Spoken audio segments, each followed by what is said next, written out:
89তম জন্মবার্ষিকীতে বিএনপির প্রতিষ্ঠাতা জিয়াউর রহমানের সমাধিতে হাজারো নেতাকর্মীর ঢল। যে নেতার আদর্শের রাজনীতি, তার সমাধিতে দোয়া ও মোনাজাতে অংশ নিতে রাজধানীর বিভিন্ন প্রান্ত থেকে আসেন সমর্থকরা। রোববার বেলা 11টার পর বিএনপি মহাসচিব মির্জা ফখরুল ইসলাম আলমগীর দলের শীর্ষ নেতাদের সঙ্গে নিয়ে অংশ নেন মোনাজাতে। পরে কথা বলেন অপেক্ষমান গণমাধ্যম কর্মীদের সঙ্গে। সংস্কার ও নির্বাচনের মধ্যে কোনো বিরোধ নেই মন্তব্য করে মহাসচিব বলেন, ভোটের পর সংস্কার কাজ এগিয়ে নিতে পারবে নির্বাচিত সরকার। সংস্কার এবং নির্বাচনের মধ্যে কোনো বিরোধ নেই। সংস্কারও চলবে, নির্বাচন হবে এবং যে সরকার আসবে, যে দল সরকারে আসবে তারা সেই সংস্কারগুলোকে এগিয়ে নিয়ে যাবে। আমরা আমাদের দলের পক্ষ থেকে আমরা পরিষ্কার করে বলতে পারি যে আমরা প্রতিটি সংস্কারকে এগিয়ে নিয়ে যাব। 250-টিরও বেশি ডিজাইন অপশন নিয়ে ওয়ালটন স্মার্ট ফ্রিজ, বোঝে আপনার প্রয়োজন।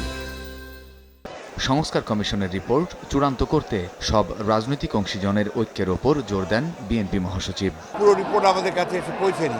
সরকার যেটা বলেছে এবং যে পরিকল্পনা করেছে, এই রিপোর্টগুলো পাওয়ার পর রাজনৈতিক দলগুলোর সঙ্গে আলোচনা করবে, তারপরেই সিদ্ধান্ত হবে এবং ঐক্যমত ছাড়া কোনোটাই গ্রহণযোগ্য হবে না।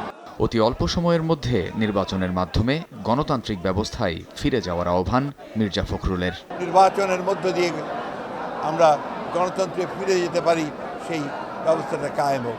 কামরুজ্জামান মামুন, সময় সংবাদ, ঢাকা।